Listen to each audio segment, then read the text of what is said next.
Welcome to The Explainer.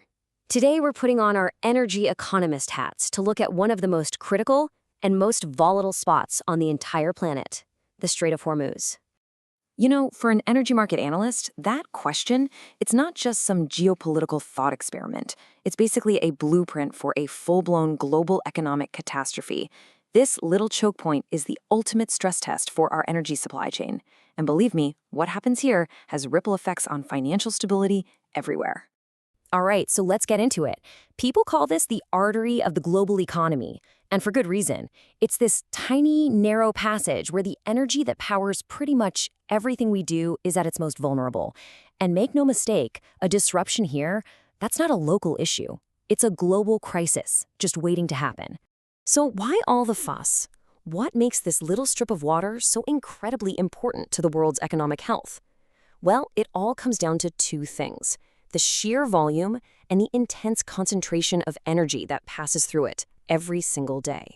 And that quote, it's not just a nice little metaphor. It's a dead-on description of the kind of supply shock that would send waves through the entire global economy. Think about it. From transportation to manufacturing, everything relies on oil. If suddenly you can't easily buy and sell it, that's what we economists call a loss of market liquidity, industries would just stop, grind to a halt. Okay, now this is where it gets really interesting. Look at this list. A blockade obviously hurts the whole world, but it would also stop exports from almost all of Iran's major neighbors, just dead in their tracks. And here's the kicker, it also cuts off Iran's own main export route. So a full closure would be an incredible act of economic self-destruction. And this is a really crucial point. It's not just about oil. A huge chunk of the world's liquefied natural gas, or LNG, especially from Qatar, has to go through here too. For markets in Europe and Asia, this is a nightmare scenario. You're dependent on this one spot for both oil and gas. So any disruption isn't just one problem, it's a double hit. You'd have a price crisis in two of the most important commodity markets at the exact same time. All right, let's talk numbers. This is where we can really see how this thing snowballs into a full-on global crisis. We're going to model what happens financially the second that tap gets turned off.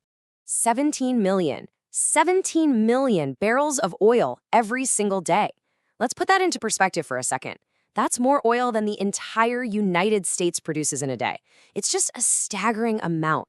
So massive that there's no way other producers could just step in and fill that gap. Not in the short term anyway. So you're basically flipping a switch and taking 20 to 30% of the entire world's oil supply offline. Just gone overnight. That creates an instant, massive supply crisis. Now, sure, countries like the US and China have strategic reserves, right? They could cushion the blow, maybe for a few weeks, but they are absolutely no substitute for a sustained outage of this size. And we're not talking about a paper loss here, like a stock market dip.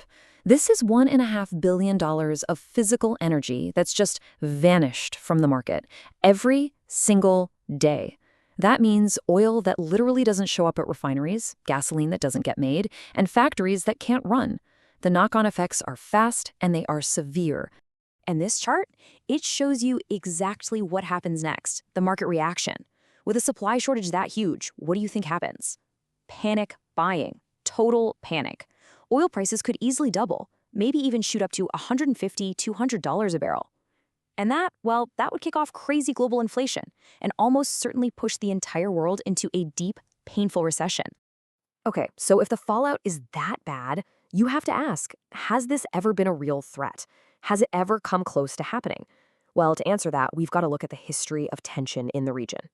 And when you look back, a very clear pattern emerges, a consistent one.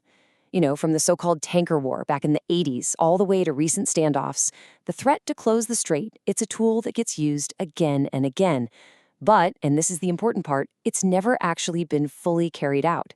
Every single time, it was enough to spike oil prices and inject a whole lot of uncertainty into the markets, but in the end, the strait stayed open.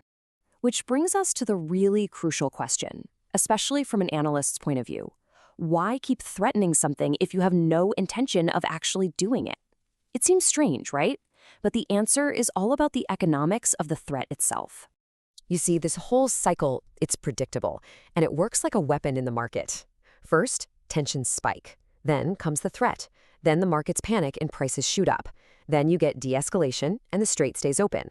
Just the threat is enough to add what we call a risk premium to the price of oil. It hurts your enemies financially and gets the world's attention, and you don't even have to fire a shot to do it. So let's do the final risk assessment here. Let's break down the cost-benefit analysis that up until now has always kept the worst-case scenario from becoming a reality. And the logic, when you get right down to it, is pretty simple, but it's powerful. The reason for the threat is to get leverage, to make a point. But the reality of an actual closure, it would be a complete catastrophe for everyone, and that includes Iran. The guaranteed military response from the rest of the world, plus the fact that it would be total economic suicide, those factors have always outweighed any possible strategic benefit. And that right there, that is the multi-trillion-dollar question that energy markets must constantly reevaluate. A single miscalculation, one accident, an escalation that nobody intended, that's all it would take to flip this entire script. And that's why the Strait of Hormuz is so much more than just a line on a map. It's a constant, permanent source of risk for the entire global economy.